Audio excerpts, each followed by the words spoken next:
Assalamualaikum warahmatullahi wabarakatuh.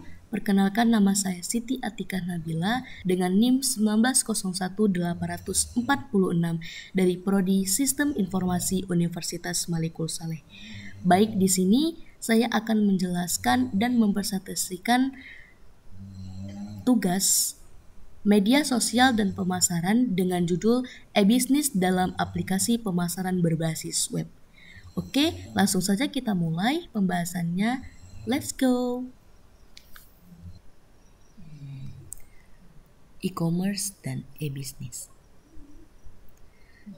E-bisnis adalah singkatan dari elektronik, bisnis, atau sederhananya bisnis digital.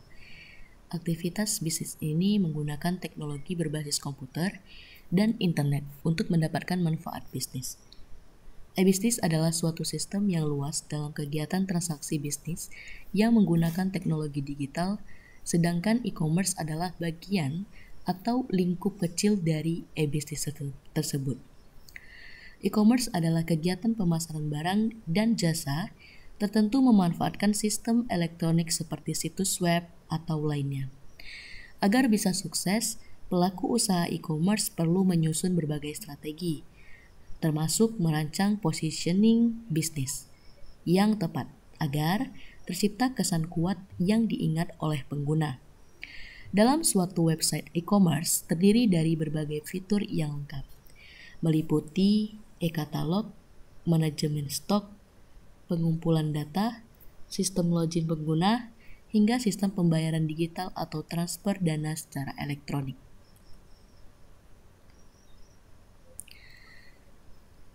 Selanjutnya, model e-bisnis. Yang pertama itu terdapat content provider.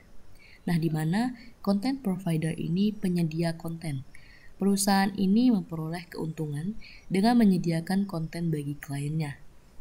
Yang kedua, ada marketplace concentrator. Nah, di mana marketplace concentrator ini dalam satu website marketplace terdapat berbagai jenis penjual, sehingga pembeli bisa lebih mudah mencari barang yang diinginkan dan membandingkan harga dari penjual yang berbeda-beda. Yang ketiga ada virtual storefront.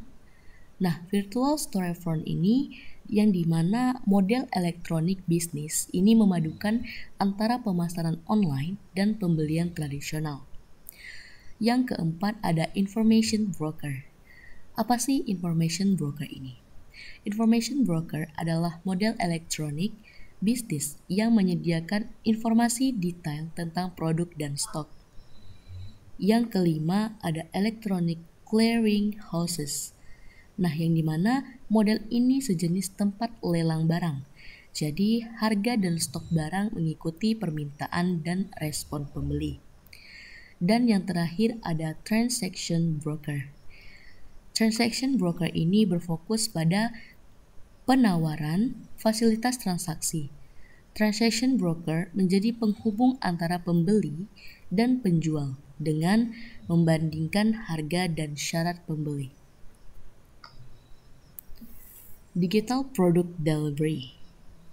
Model elektronik bisnis yang satu ini mengirimkan jenis produk digital seperti software, multimedia, file musik, dan sebagainya.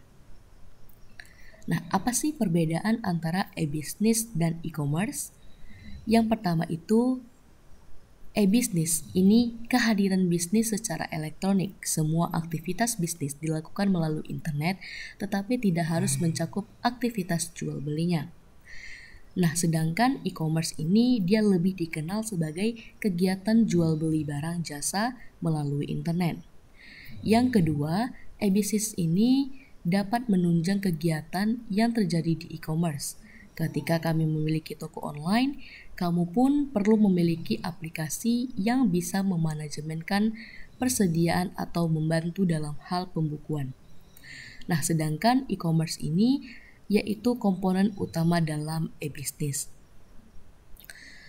Yang ketiga, e-bisnis ini mencakup kegiatan manajemen keuangan seperti penggunaan aplikasi pembukuan tadi.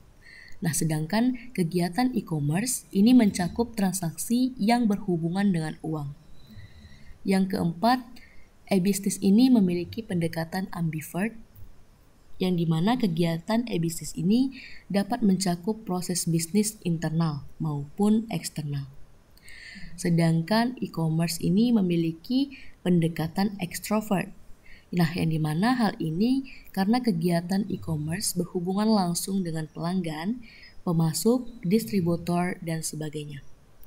Yang kelima, perbedaan e-business ini tidak hanya memerlukan situs web, ia juga membutuhkan manajemen hubungan dengan pelanggan, perencanaan sumber daya perusahaan, dan sebagainya untuk menjalankan bisnis melalui internet.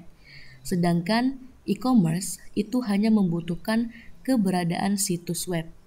Hal itu sudah cukup untuk dapat mewakili bisnis e-commerce. Dan yang terakhir yaitu e-business ini cenderung membutuhkan internet, intranet, dan extranet untuk kepentingan internal.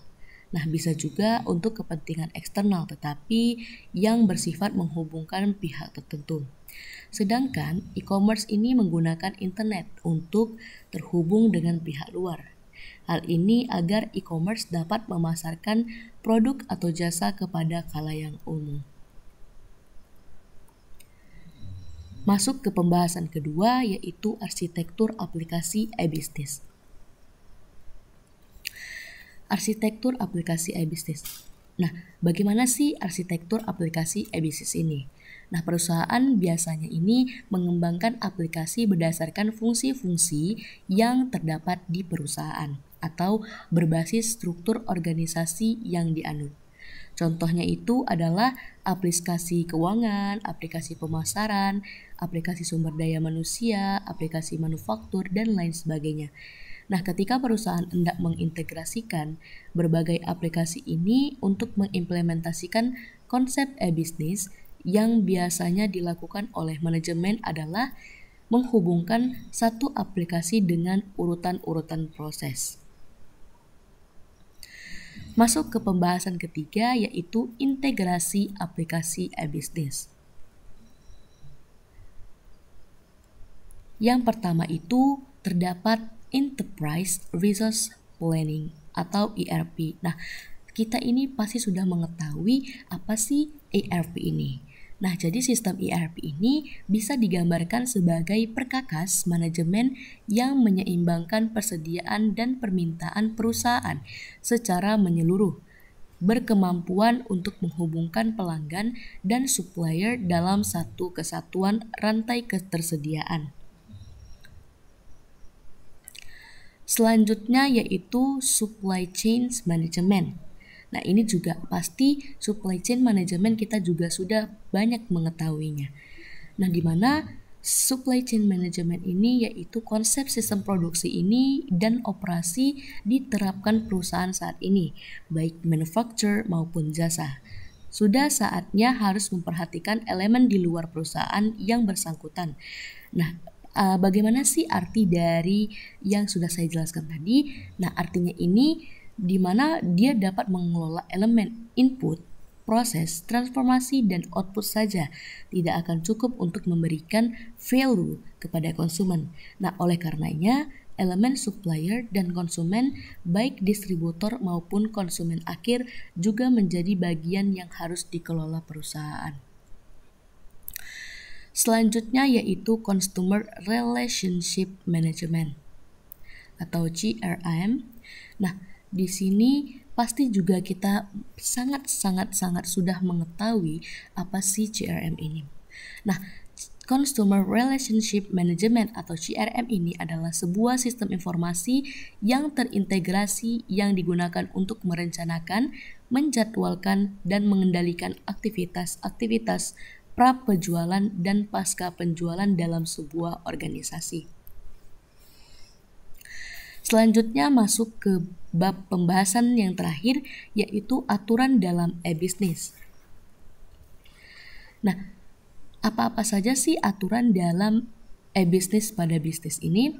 Yang pertama adalah komunikasi. Nah, komunikasi ini adanya fasilitas atau media yang memungkinkan terjadinya pertukaran informasi, layanan, dan transaksi elektronik. Selanjutnya yang kedua yaitu komersial. Nah, komersial ini adanya sistem untuk melakukan transaksi online, mulai dari promosi barang, pemesanan barang, pembayaran, dan pengiriman barang. Yang ketiga ada proses bisnis. Nah, proses bisnis ini setiap pelaku bisnis yang ingin melakukan transaksi elektronik dan mendapatkan manfaat semaksimal mungkin dari bisnis harus melakukan optimalisasi proses bisnis internal. Yang keempat ada layanan bagi setiap institusi. Nah, layanan bagi setiap institusi ini itu apa sih? Nah, penggunaan teknologi informasi dan internet seharusnya menjadikan layanan ke konsumer menjadi lebih baik, lebih ekonomis, dan lebih terjangkau. Yang kelima itu ada learning. Nah, learning ini untuk meningkatkan awareness baik di antara pengguna maupun pelaku e-bisnis. Proses edukasi sangat penting agar semakin banyak anggota masyarakat yang menyadari manfaat kelebihan dari transaksi online. Selanjutnya ada kolaborasi.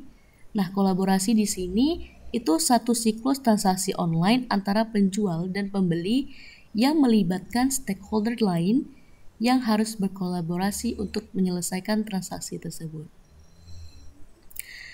Selanjutnya yaitu komunitas.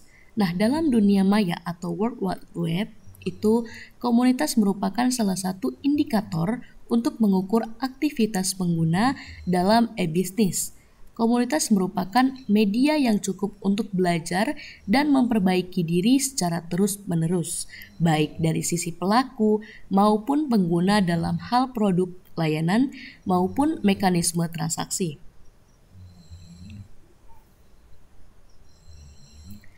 Mungkin itu saja yang dapat saya sampaikan. Lebih dan kurang saya mohon maaf. Wabillahi taufiq wal hidayah. Assalamualaikum warahmatullahi wabarakatuh.